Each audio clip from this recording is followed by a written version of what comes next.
All right, hello and welcome to the Cheese Talk podcast. I'm your host, Brian Rego. In tonight's show, I'll be talking Packer Sports Life with my guest, Conrado. That's Conrado. right. Conrado Okay, Pascual. Conrado Pasquale. But before I get to my guest, I'd like to give a huge shout out to the Open Network for giving me the opportunity to express my opinions. And lastly, there's a special giveaway once the Ohana_Packers Twitter account hits 523 followers. They are giving away a Jair Alexander autographed 8x10 picture. I just checked about 5 minutes ago, and that is about 150 more followers. So go find them at Ohana_Packers. So, Conrado, can you tell me a little bit about yourself or tell the audience? Yeah, my name's Conrado Pascual. I am born and raised from the San Francisco Bay Area. So, a 49er fan is, not necessarily something I choose to be. I was born into it, my father, my uncles, and everything. So basically, yes, at the time there was the Oakland Raiders, but no, red and gold has been it's in my blood, ever since birth. So, grew up. I was at least old enough that I got to see, Joe Montana still in the red and gold. Jerry Rice. So yeah, definitely a diehard. I'd consider myself a diehard Niner fan. Not an expert, but a diehard fan. So Yeah. I have one of my good friends. He's a huge Niner fan, and for the longest time, we had bets going back and forth for the NFC Championship game, and I lost yeah. most of those. So I I was mean, photoshopping some pictures, and yeah, it was brutal. yeah. I mean, it's it's so far removed from the days of Brett Favre and Steve Young, but I mean, there is still that fun rivalry, Yeah. between the two teams, the two fan bases. But I mean, I remember growing up, I hated Brett Favre, but then that hate Okay. became respect. Like I Yeah. was like, okay, man, like this guy's good, and kudos. I tip my hat off to him. So Yeah. And then the one thing that he did that drove me nuts is through all the interceptions, but at the same time, he was a gunslinger.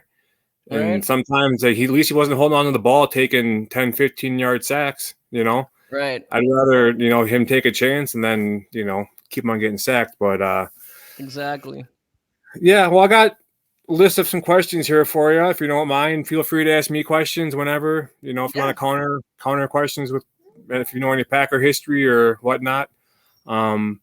Favorite 49er of all time, past or current? All right. Well, I mean, that's easy. It's a common answer, but it's true. It's Jerry Rice. Jerry It's Rice? definitely Jerry Rice. Yeah. I mean, Sure. especially like I said, growing up, uh, saw him, a few times training up in the Oakland Hills, all the way up until like his early 40s. By then he was with the Raiders, but still, I mean, the guy's incredible, and even to this Yeah. day, a great ambassador, both for the 49ers and for the NFL, as a whole. So, I Yeah. mean, he's great. And then currently, there's a lot of fun personalities on this current 49er squad. I mean, I could understand if Packer fans hate them, but I mean, probably Christian McCaffrey. Right? Yeah. Again, another easy answer, but I mean, I got to see him when he was at Stanford. So even back Right. then, I was already a fan, and Yeah. yeah, the epitome of a Swiss Army knife, I guess you could say, utility offensive player.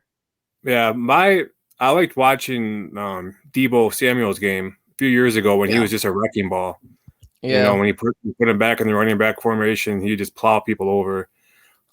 Definitely, I hated the games when that one game against Kaepernick where he just ran all oh my god. over us.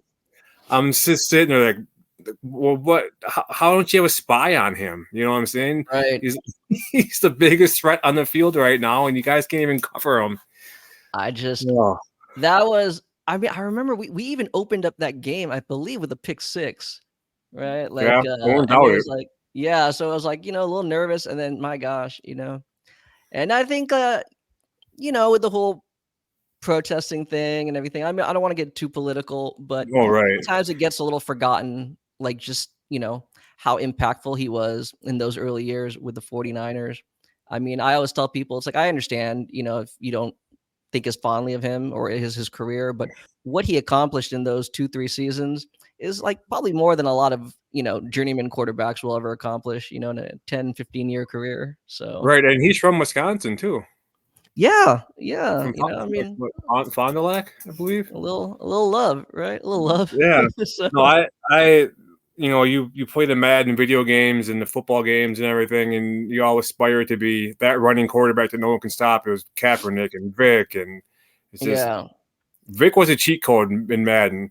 When we used he to get was. together with a bunch of people and we do like a franchise with 8-10 teams, you do like a Yeah, fantasy draft, and he was off limits. You cannot draft Michael Vick because you drop back, do the play action, go up the yeah, side, and he's gone.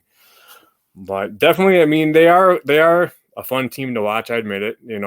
yeah, Just the way because their offense reminds me so much of the Packers' offense and what Matt LaFleur was brought in to actually run. yeah. Him and Shanahan are like best friends, Exactly. and I Right. think that Aaron Rodgers was putting a halt on the plays that were being called, and they're trying to put plays around that best suit him, not necessarily best suit the team. Right. And now that he's been gone, it'll be 2 years this year, two football seasons this year. You saw a little bit last year of what I think ultimately Matt LaFleur was brought in to run without Right. being stopped, without having the play, potentially changed in the huddle. And if you don't have just necessarily one target, Devontae Adams, we have 5, 6, 7, 8 You targets that, do. I mean, we just blew the shit out of the Cowboys. I Oh, mean, sorry. Sorry for the language. I'm not gonna lie. Several of your wide receivers found their way on my fantasy team. If Yeah, anything, the biggest frustration was trying to figure out which one to start in any given week. But I mean, right. Yeah, definitely. And we brought in, I think our biggest gap last year was our defense. Our offense is trying to stay ahead of our, they're trying to stay ahead and trying to have our defense hold up, but the defense couldn't hold up and they couldn't keep a lead, right. you know. So I think getting McKinney and then getting Josh Jacobs, that's going to be huge, I think, on both ends for us, bringing in two Hmm. captains, two leaders. So Yeah. it'll be nice.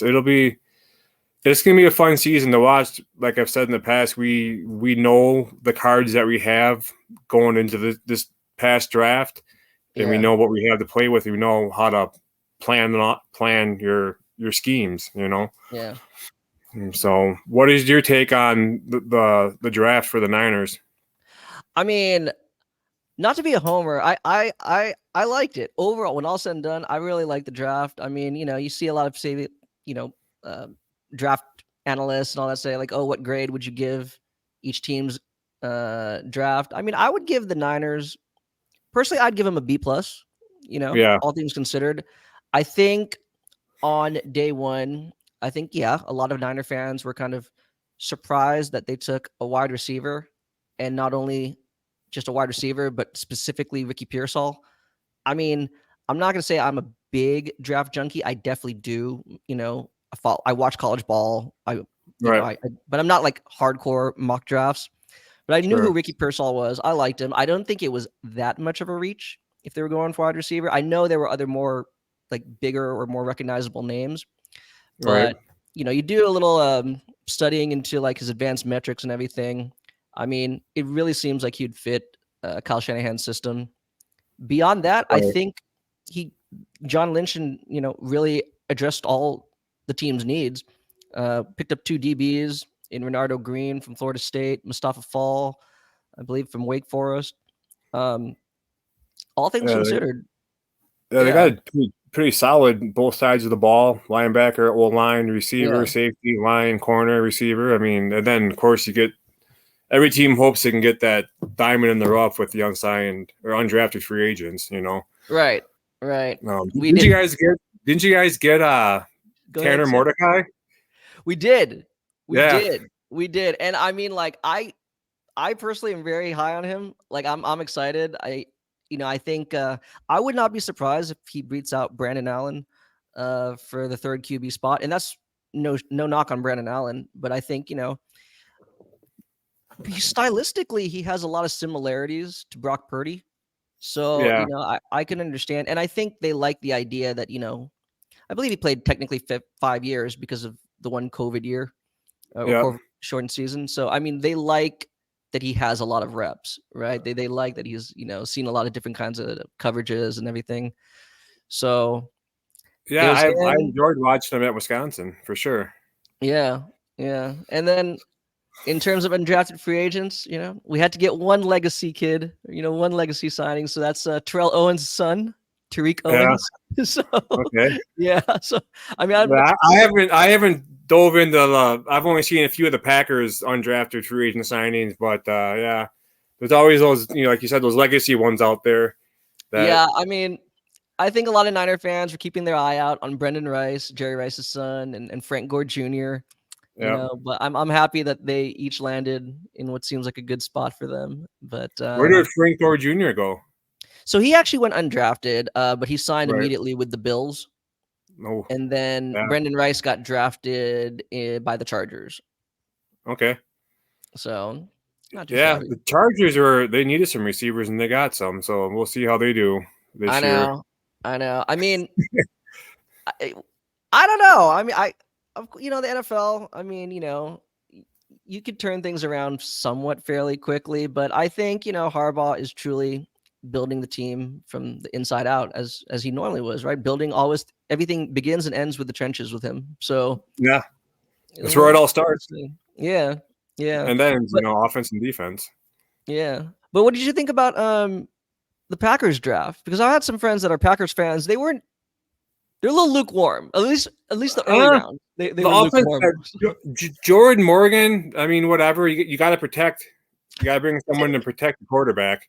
Yeah. But then you got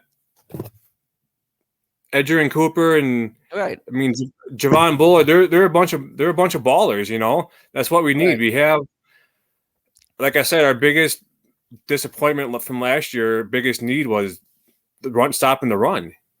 Right. And I think we'll be getting back a healthy Eric Stokes at corner. Right.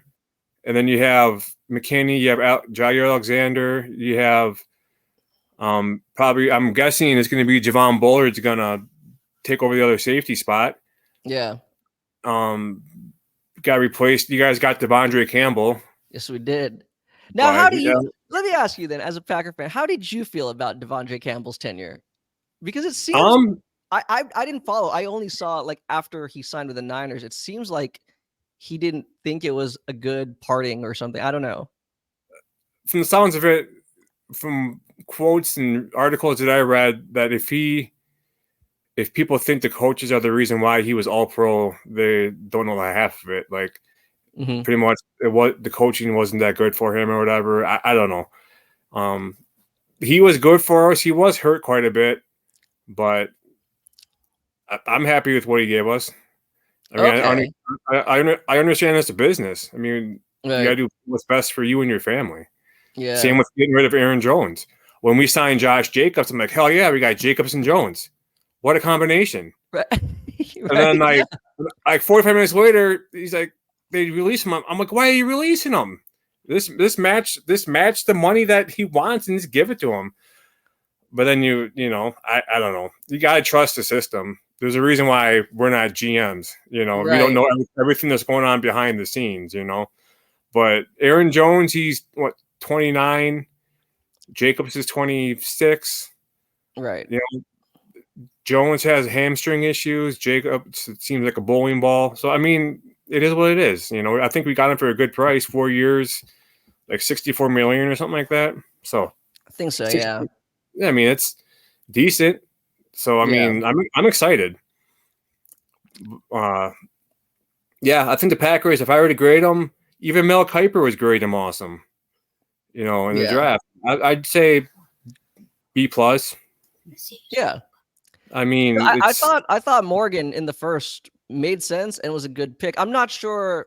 I guess I didn't really ask my Packer friends what they wanted, because I didn't understand why it seemed like it's okay, but we're not excited kind of pick. I'm like, okay, I don't know, but everybody wanted Cooper DeJean. And I'm thinking, why? Okay. Wow, he's like Josh Jackson 2.0, and I don't want him. Why? I mean, what was his competition in college? That's true. Well, I mean, so the Big Ten is tough, but how did he fare against Marvin Harrison Jr.? You know, how do you Well, I play mean, against your top you can say that about receivers? any corner at this point, right? But I mean, you know, But yeah, yeah. I mean, if you're playing like press man, as opposed to like some kind of zone coverage, but I don't know. We'll see. But regardless, yeah, I just to me it made sense. The Morgan pick made all the sense to me. So I was kind of surprised that like, Packer fans just weren't like content with it. But all right. So well, everyone has who they want, and if they don't yeah. draft them first and they get upset, then all of a sudden, then the rest of the draft is just terrible. I wanted a tackle or Kool-Aid McKinstry out of Alabama. Yeah. Yeah. And neither were drafted, but it's just like there's a reason. I mean, I can want in one hand and do what you know what in the other hand, and what's ever going to fill up is going to be not what I want. So I mean, Right. I just Right. trust. I mean, you go back and look at Goody's draft record. He has pretty good. The last two draft classes are awesome. A lot of our studs Yeah. are from those two classes. So And several of which, like, not to like gas your guys up, or to ingratiate myself to your fan base, but I mean, several of them were not, were selected outside of the first round. You know, yeah, I mean, Jaden. like the offensive line. Yeah. I mean, we lost Josh Nyman. We lost Bakhtiari. Bakhtiari. We lost John Runyon, Yeah. but we have Rasheed Walker. We have Sean Ryan. We have Elton Jenkins. Then we drafted 3 offensive linemen. I mean, it's very rare the Packers draft offensive linemen in the first round. Yeah. I mean, you think of the Derek Sherrods and I mean, what was the last best one? Brian Bulaga. Yeah. And that's going back years, but I wish the season started tomorrow. I just want to see these guys go out and play. I'm with you. I'm with you. All right. September or whatever, even training camp can't come soon enough, Yeah, man. yeah, for sure. What do you think of the Packers as far as like a franchise? I would say, okay, I'll give an honest response. When I think of like legacy franchises, right? I think of the Packers. I think of the Steelers. I think of the 49ers.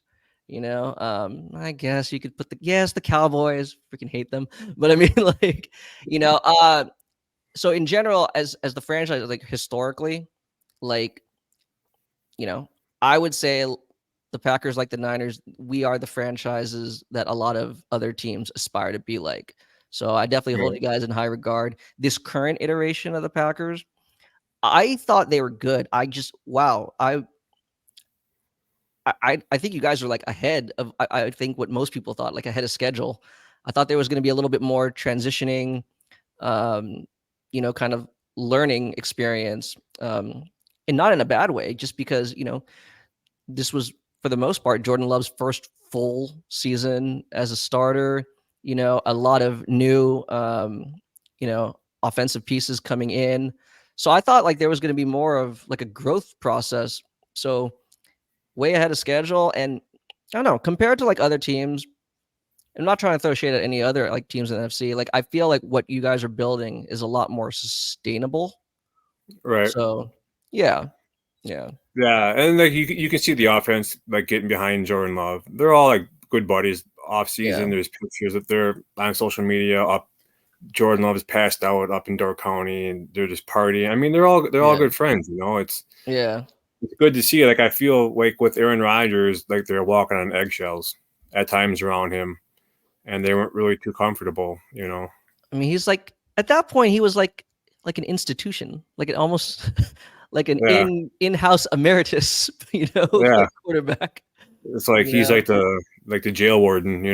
yeah. I You mean, don't like want obviously he preceded Matt LaFleur, right? So I to. mean, yeah, like you said, I mean, there's LaFleur has to adjust to Rodgers, not really vice versa, and I understood it. Wait, now didn't we get some of your training staff to our I believe he some of did. your Yes, conditioning? yes, One dude is the cousin of LaFleur's wife. that's correct. I can't remember his name, but yes, Yeah, yes, I did see yeah, like the press release saying who yeah. we were saying Oh, goodbye they're to. only doing it because it's they're family friends. Hey, right? You gotta make connections somehow. Yeah, it's good to So know people, I guess, you know. yeah. Well, then fine. Let's flip it to you. What do you think of the Niners in general? What has? I think that like when I think of the touchdown back of the end zone, Montana with Dwight Clark, Hmm. right?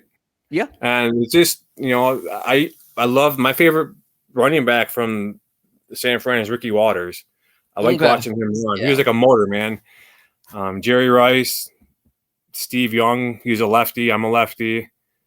So Yeah. I don't know. I just that catch Trello once had against us in the playoffs. I just sick of getting burned by the same team, but they're a good franchise. To be I mean, fair, you all burned us a few of those years too. So right. I'm just saying though. Like if yeah. there are any team, like I kind of have a love hate for the not a love hate, but a like hate for the Niners because I'm one of my best friends. Like I said, is a Niner fan. Yeah. So just giving him crap throughout the year and stuff is just kind of if it ain't the Packers, I'm going to root for this team. And unless Right. they beat the Packers to get to where they are, then I'm not going to root for them. I root for the AFC then. Yeah. Yeah. I mean, yeah. Seeing as you're kind of listing specific players or moments, I mean, like I said, Brett Favre, hold him in the highest regard. Yeah, I remember that. It was a playoff game where he threw like what 7 interceptions or something like that. Was that against the Rams? Yeah, I think so. Right, and he had Yeah, like a funny quote. I'm paraphrasing, right? But the way they asked him about it, he's like, "If I didn't get pulled, I'd still be out there, right, throwing it." Even if right. I there's mean, you don't know until you try it, and sometimes I think that was kind of what hurt Aaron Rodgers is he was too afraid to throw the ball and take a chance, and he was getting sacked or getting fumbling the ball, and I mean, it's his strength and his weakness, right? He is a very methodical quarterback. yeah, You for know, sure, definitely contrasting styles between him and Favre. That's for yeah. sure. And then you But get Jordan Love, and he's just like not even in like any of them. He's just his own like laid back. He's his own person, which is cool. yeah, yeah. But other than that, I mean, Greg Jennings, Donald Driver, amongst my favorite Packers. In no particular Charles order. Woodson, Oh, definitely Charles Woodson. Yeah, definitely, he's definitely. my favorite for sure, hands down. Yeah, Even when he played for Michigan, I'm a huge Wisconsin yeah. fan, but when I saw him playing for Michigan, that's how Obviously, he's supposed. That's how he's supposed to play. definitely. Reggie White. I think most Yeah, people will give that answer, but I mean, how can you not? So, I mean, yeah, I mean, right. that's what I'm saying. Very similar, like a lot of similarities between our two franchises. Just so many like all-time players, all-time moments. Yeah, so Yeah, it's just kind of funny too how Mike McCarthy was the quarterbacks coach mhm. when they drafted Aaron Rodgers to Green Bay, and he wanted to draft him to the Niners. Right. Correct? That Yeah. is correct. That is correct. It's just like, Well, yeah, Mike Nolan, I love Alex Smith, but I mean, especially out here because Rogers went to Cal. We saw right. him on a regular basis. Yes, we were all clamoring for Rogers, but I mean, Mike Nolan felt another way. Mike Nolan, Norv Turner felt another way. So Yeah. Okay, I got a question for you. please, Obviously, there's been legends at every position pretty much on offense and defense for San Francisco. mhm. If you could take one player, any generation, any former player, current player that has played at that position, if they could coach that same position on your team, who would you pick? Coach or to actually I can If, transport if them in they could, if, time. if they could coach the actual position that they played Ooh, now, okay.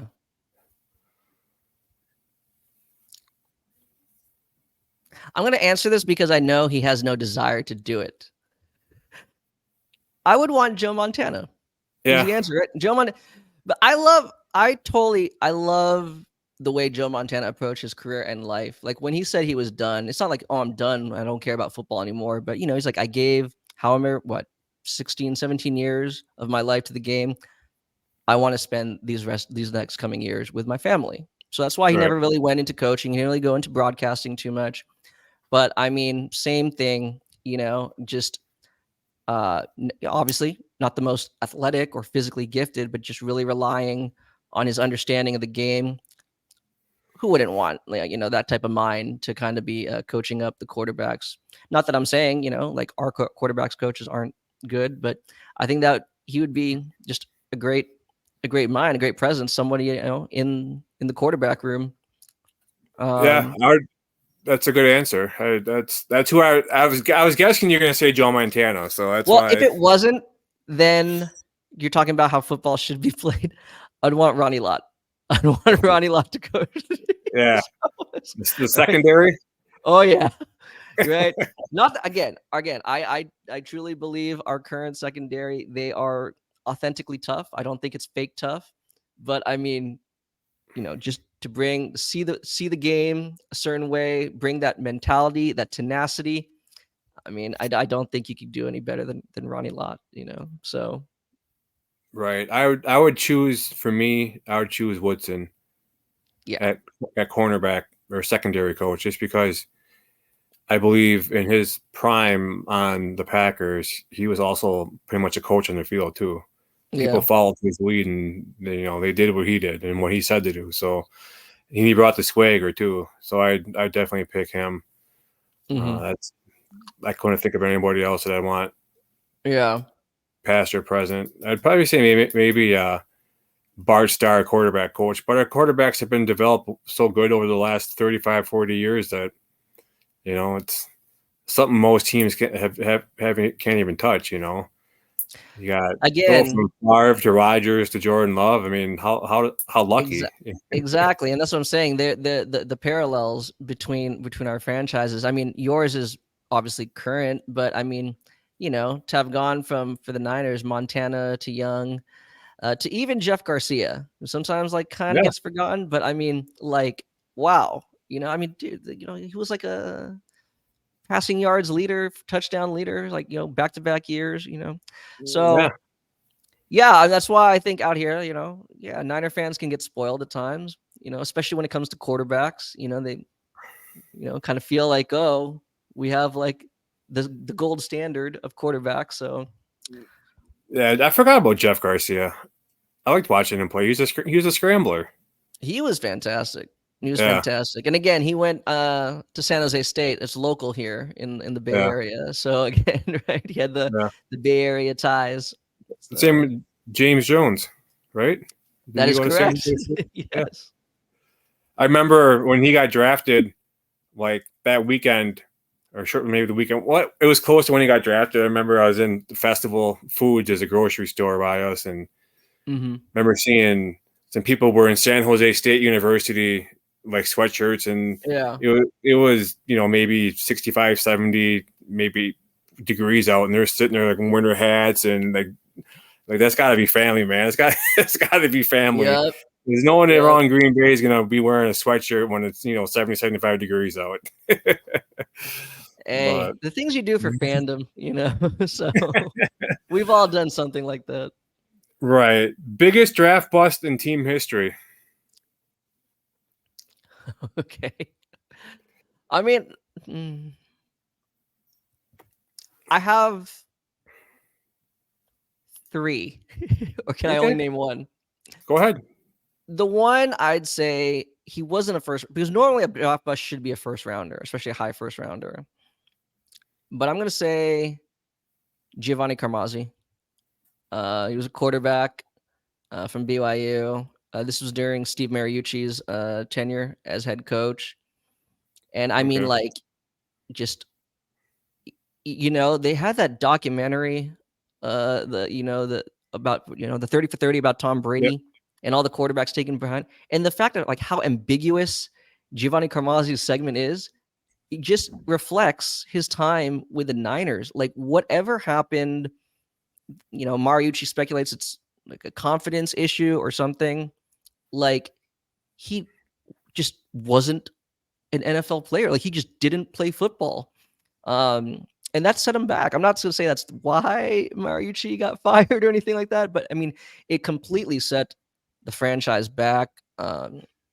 Thinking that they kind of had someone in place, because that was during the transition of letting Garcia go and everything. So that was a big one. And then in more recent years, um, during Harbaugh being our head coach and Trent Baalke being our GM, they drafted a wide receiver named AJ Jenkins.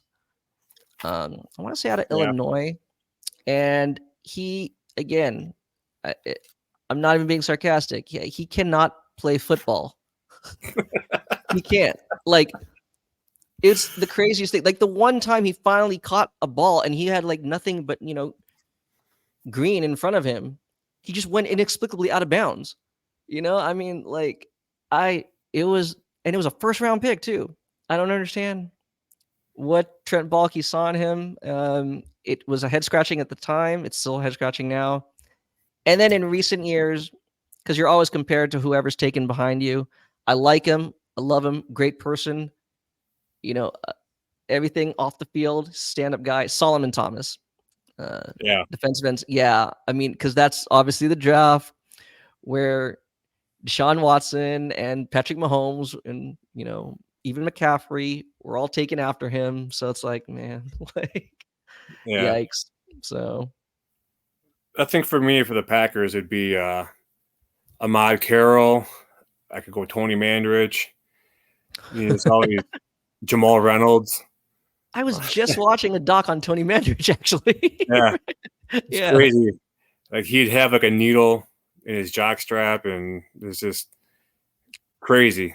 Yeah. It's funny too. That's when sometimes, especially with like the movie Draft Day, Yep. it's kind of like people kind of like kind of laugh at the idea now of like character issues during the draft process, because of obviously it's highly fictionalized for the movie, but it's like there is a real basis of why like it became adapted to a movie script. I mean, like, those character issues for those first round picks, I mean, if you really believe that they can be a core piece, then yeah, you kind of want to know those things. So Right. Yeah, and some of the stories that he had at Michigan State, and it's just crazy. Ahmad Carroll, he couldn't cover anybody. He's always getting burned. It's. Oh, I had a list of all former number one draft picks for the Packers, and it was just crazy. Some of the names, it's like brought back so many memories. I mean, for me, like, bust is, like I said, it's like you just First round. right. Well, first round, yeah. I mean, like, if you're at least like, I don't know. I mean, obviously, if you're the number one overall pick and you end up like, kind of like, I don't know. Would you, like, for example, would you consider Jadeveon Clowney a bust? I mean, he's a journeyman. It sucks. Okay, all right, then It fair sucks enough. Yeah, because because you're the number one pick. I get it. Yeah, he had injuries, and it's just, yeah, I mean, it's not really his fault, but at the same time, I mean, the categories that you use to consider somebody a bust, he fell under. I mean, yeah, like what he yeah, got paid, where he got drafted, and what did he produce? yeah. I guess that's true. I mean, I guess Um, like the busts that stand out to me are, like, again, like the way you're saying, the guys that just, like, Carol, you can't do anything right at your position. Like, whoa, you know? yeah. Justin Harrell, Ahmad Carroll, Jamal Wow, Reynolds. this is a walk Remember down memory lane. Antoine Edwards? He ended up. Now, I remember reading the story at one time when the Packers, or was that Marquise Anderson? Him and Woodson were getting into trouble in Oakland. Go Oh figure. yeah, But those yeah, are I some mean, times. who do you think would be your top undrafted free agent? This year? I Or mean, recent memory. wow. Undrafted. Let me see. That's the thing. It's kind of a recurring joke here amongst Niner fans. The Kyle Shanahan's fascination of drafting running backs in the third or fourth round, because it always ends up being the guy he signed undrafted, right? That ends up being the best of the lot, Right. right? So I mean, he. Well, I mean, he had a cup of coffee on some training squads, but I mean, Raheem Mostert, right? Yep. He was one bigger one because he didn't really get actual playing time until he got to the Niners. I mean, like I said, he was on some practice squads before that, but Again, currently, again, it's a lot of the running backs. I think one of the more successful one recently was Kendrick Bourne. Yeah. Yeah, and he ended up being fantastic to the point where like it was a it was quite an effort for a while to find a replacement for him. Right. So you know there Yeah. would have I think. been. Oh, go ahead. Sorry. Oh no, I'm just saying like it took a while until we kind of again stumbled upon Juwan Jennings in the 7th round. Yeah. So He's the one that yeah, killed us. He's yes, number 15, right? that's right. Ah. Third and Juwan, third and Juwan. Yeah. Ah. He No, would have I been the Super Bowl MVP if we could have hung on to win. You know what I'm saying? I look at some of the Packers, some of the bigger ones just stand out to me. Go back about 15 years. I got Colin Jenkins. Remember Ryan Grant was a huge Yeah, pick for us. Sam Shields. he was He was fantastic. huge. That the Super Bowl year in 2010. Remember the interceptions? I think he had a 2 interception game against the Bears. Yeah, But like Woodson always said, if Jay is going to be Jay, we know we're going to be getting the ball. So that was yeah, one of his quotes that he had about the Bears. Jay is yes. going to be Jay.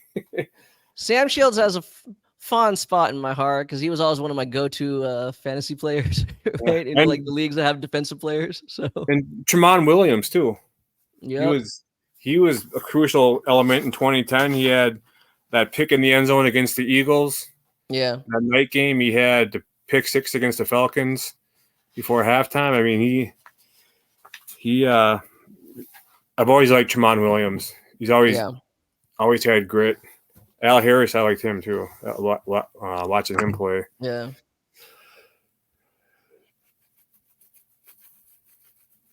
Favorite moment versus Green Bay.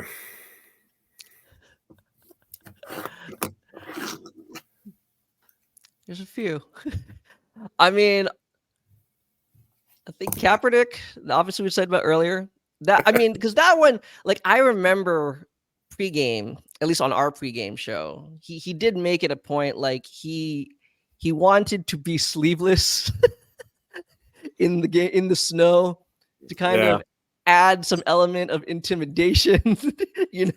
Like so. I right. mean, like no, because right, like our two teams were going back and forth throughout those years. So him just running roughshod, literally, right, all over your defense. I mean, the performance in general, was there any one moment? I think maybe like him putting like Clay Matthews on skates was for me personally satisfying. Not that I hated Yeah, Clay Matthews, but it's like he talked the most trash, right? So it's yeah. like, all right, man, come on. Other than that, what was it? Was it in 2021? The NFC Championship game where was it Jordan Willis blocked the punt on Yep. you guys? It was in the snow, right? Just for us to like eke out what was it, like a 10-7 or 10-3 win. So Was that COVID? Or was was that was it that year? I know it was 21 or 22. I can't, or no, 21, 21. Yeah. So I okay? think it was the year after the COVID year. Yeah. Okay. Yeah. Yeah. I mean, in terms of recent ones, I mean,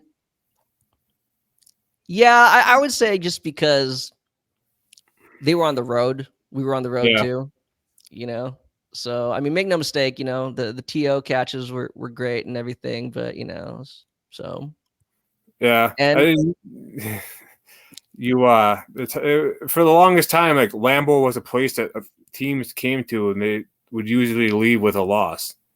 yeah, So it sucked, and like all of a sudden they started this trend where every game in Lambeau they're losing, and I'm not too happy with it. But hopefully it turns around. yeah. No, I mean, again, I'm sure it will. You guys are building something pretty special over there. At least I think so. So, Right. Who's your favorite coach for the Niners? Walsh. probably, yeah. Yeah. Again, so it's an easy answer. Probably Bill Walsh. I mean, it was innovative, obviously, at the time. and yet those concepts are still widely used and being expanded upon to this day. So I mean, Right. the OG is always cool. Um, I personally like Kyle Shanahan. Some people may Yeah. have their opinions. Yeah. But I know he's not everybody's cup of tea, but I loved Harbaugh's tenure when he was with the Yeah. 49ers. Oh Oh yeah. man, that those are the best. When like when they would show his kid. I mean, I don't want to make fun of kids, but when they show his kid and stand like crying, and like then you see the meme all over social media, and he's sitting there like throwing a fit, and then you like I want my cupcake or just or something. Well, I want my cake, or it's just you know my buddy and I had the biggest texting thing back and forth. He's like, dude, that's Harbaugh's kid you're making fun of. I'm like, I had to though. Just look at him. No, hey, all's fair. All right, all's Yep. fair in the game. But I mean, obviously, like we'd been coming off a string of like some kind of questionable coaches before he got there. Mike Singletary, Mike Nolan before him, et cetera, et cetera. Just didn't really quite work out. But he's not just the motivating, right? Like he truly got the best out of guys, right? I mean, I guess sure, maybe it is some motivating, but I mean, he truly got them to believe that they really were as good as the talent that they're putting up, like and all those metrics and stuff like that. Yeah. So, because yeah, I mean, and again too, like I was at I remember when he was at Stanford. So again, I got to watch a lot of his Stanford games up close. Yeah. I dig that kind of personality. It was very no nonsense attitude, and What yeah, do you think of the whole what he was facing in Michigan with the violations and the I mean, I I think the one about the cheeseburger is is really like the whole recruiting thing. Like I brought brought one of his recruits out to lunch, and apparently like the bill for the burger and fries wasn't expense, so it's like you're violating the code of like paying an right? athlete. Things like that were weird. The whole sign stealing thing. I mean, I don't know. There's like so much ambiguity with it. I'm not trying to defend him. It's just like it's there's just so many holes in what he was apparently being accused of that I just thought it was I, I don't know. I thought it was all really odd, and I know it just seemed like they were trying to find a way to get him out of the NCAA. Maybe that's just me. I don't know, but it's really weird that like he seemed to be targeted the most, right? Yeah, I think it's crazy. You go back and watch some of those videos where that guy that was stealing the signs was like in other teams' gear on the Right, sideline. That's right. crazy. Like, It how is. did that even happen? It is, and that's what I'm saying. Like, I mean, aren't you supposed to have like some kind of access pass? Like, you're literally on the sideline. You're not like in the In the other stands with. team's gear. Yeah. I mean, hey, I don't know. And again, too, like I can't remember the school it was. Do you? I don't know if you recall. I'm not. We don't need to look it up. But I'm saying it's like it's it's a school they eventually went on to beat like what 60 to like Yeah, 14. Did they right. really need to steal signs against that team? This is not Bama or Ohio State you're stealing from. So Yeah, I don't know. yeah, I'm happy for him though. yeah, Obviously, I wish him nothing but the best. Unless he faces my Niners, then I hope you freaking lose and yeah. But What is your favorite Candlestick or Levi Stadium? okay. Um, Candlestick. Because I'm too young to really remember the catch. Okay. Um, Yeah, so like I mean I was alive, but right. probably for Candlestick. So it meant more because it was the final game ever at Candlestick, but the pick at the stick, the Yep. one where um, Navarro Bowman got the pick six. to seal the game against Atlanta, to secure the number 1 seed in the NFC that year. Yep. Because that would propel us, onto our Super Bowl run. But before that, probably, I don't know what they really call it. I guess the catch part 3. It was our first playoff run with Harbaugh and Vernon Davis, because we like 4 touchdowns were scored like within, I think, like 90 seconds or like a minute 40 in the end of regulation between us and New Orleans, like Drew Brees' Saints. Drew Brees had like Jimmy Graham and everything, and Right. we had essentially the game winning score was hitting Vernon Davis on like a post route, and it's timed beautifully by Alex Smith. He broke down in tears immediately. So yeah, that was definitely a good one, because Okay.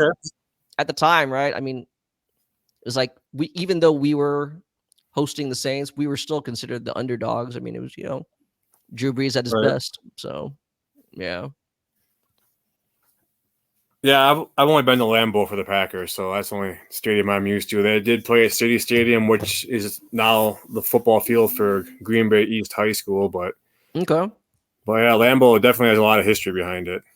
Yeah. It seems like every time you go by it, they're always like have cranes hoisted and they're painting something or adding something or putting new scoreboards on or doing this or doing that, and pretty cool to think of like Lambeau Field and the Packers being like the smallest market team in the NFL and having such a huge fan base, and there's fans everywhere. And Yes, there are. like out in California, I've been out there a few times, and we've always managed to find a Packers bar somewhere. Or Oh, there are.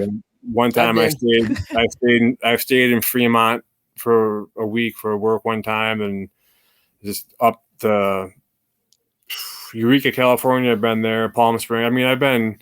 There's just Packer bars everywhere, and people are so nice. And I got a cousin that lives out there in your area. So Oh, man. yeah, it's Perfect. yeah. So what's like a normal day in California like for you? I mean, like most metropolitan cities, traffic is horrible. Yeah. So, I mean, I live like in the East Bay. So I live actually not too far from Fremont, a little bit more Okay. inland, but like 40 minutes maybe away from Fremont. Okay. But I actually do work in the city. So, I mean, I usually take public transportation. So like Yeah. BART is kind of like our train, our monorail. Yep. So it's about like an hour 20, commute. But at least I just get to sit there and, read sports updates and stuff like Yeah. that, on my phone. That's about it. I mean, right now the weather is bipolar. I don't know, man. Like it was high 80s this past Monday, and then the very next day on Tuesday it was cloudy and raining. So Right. it's a very weird transition time, So Yeah. In Wisconsin, we can go from like 65 to 70 degrees. The next day, we'll be getting snow. So yeah. I know what you mean. I mean, fortunately, we don't really get too much snow like at all here in the Bay Area. I mean, Right. you have to go up a little bit more north, like towards Tahoe, to get Yeah. some consistent snow. What's your prediction on the record this upcoming year? So, I mean, I want to say at least 12-5. At least 12-5. I don't know if that makes me arrogant or reasonable, maybe 13-4. I got to take into account though, again, we are you're playing a first seed schedule. It always gets you, Yeah. so, which is why I'm a little skeptical that some of the NFC playoff teams last year that experienced some success. I'm not saying they won't again, but I'm skeptical they'll reach the same record success this year. Yeah. Right now that they are facing a number 1 seed schedule. Yeah. I got the Packers. I'm saying 12-5 too. Yeah. With what we added in free agency, what we got in the draft, what we saw, what we had last year, I believe that can only go up. Yeah. You Do know, you envision? I mean, I'm assuming you believe the Packers are gonna win the division. yeah. Yeah. I mean, the Bears are. The Bears. I can't stand the Bears. I mean, why would you get rid of Justin Fields? You didn't even give him a chance. Why don't you take your coaching staff and hold them accountable for him not progressing? He was the man in college at Ohio State. He just threw the ball left and right. You got him DJ Moore, Nicole Komet, and then you knew you were gonna have the first pick of the draft. You could have drafted Marvin Harrison Jr. You could have gotten another offensive weapon. I Yeah. mean, then you have who's the running back that came over to the Bears? They got DeAndre a good, Swift. yeah. They got DeAndre Swift. They didn't even give him a chance. I mean, Caleb Williams, I he didn't prove anything in college.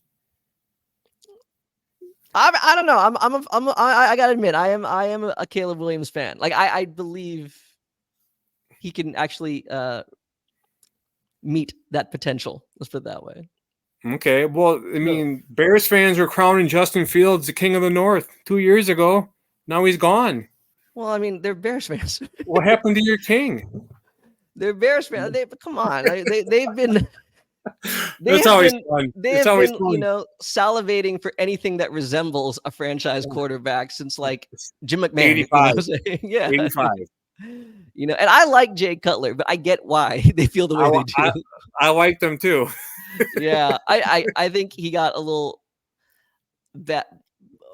bad rap, you know what I'm saying? But I always said, you know how teams have like the Ring of Honor, like retiring people's numbers. Right. They ought to retire Jay Cutler's number at Lambeau because all the pick sixes that he threw to us. Hey, you said you can respect a gunslinger. No, yeah, I think for the NFC West, I still think the Niners will still win the division. However, I mean, looking at what the other teams, it's mainly Seattle and the Rams. Looking at what they did in free agency and in the draft, I will admit they got better. But I mean, assuming no catastrophic injuries to the 49ers, I'd still envision them winning the division. Okay. As for Arizona, that's cool that they got Marvin Harrison Jr. I still think they're going to be not good. I'll just put it that way. They're not going to be. I don't believe they're going to be good. So, Yeah, you have to have a quarterback that can get you the ball. Yeah, but other than the Bears, do you see like any actual like challengers, in your division, or you just kind of Lions? But I think that we proved that we can go to Detroit and beat them. When we had to beat them, we beat them. We went there and it wasn't like it was we barely got by. We beat them pretty good in Detroit. Yeah. I don't think our team really clicked until halfway through the season last year. It really didn't. It really didn't. I mean, I don't want to say I wrote you guys off, but I was like, okay, see, this is the maturation process. This is the learning process. So I thought it was just, you kind of just finish the season around 500 and chalk it up to a good year of learning the ropes. But no, man, you guys just took off in the second half of the season. Yeah, so hopefully they can continue that start of this next season and just keep on getting better. So yeah, for sure. Exciting. Well, I'm gonna thank you for joining me if you don't mind, and yeah, thank you so much for having me. Yeah, let us know where we can find you. On social media. Yeah, I mean, most often you can find me on Twitter or X at CP3_777, and I actually also am part of two podcasts. Okay. One's called East Meets. They're both basketball podcasts, actually. I mean, I'm like I said, a diehard Niner fan, but I'm also a diehard basketball fan, specifically the Warriors.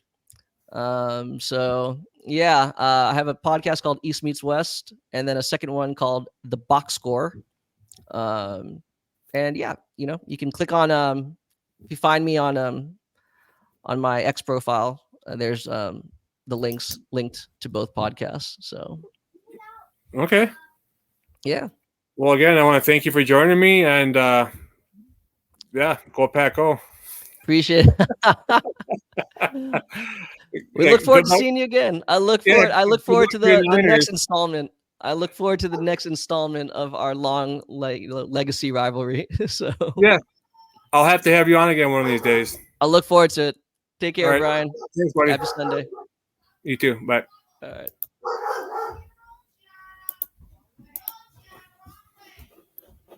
Leave me alone. Awesome. Okay, all done.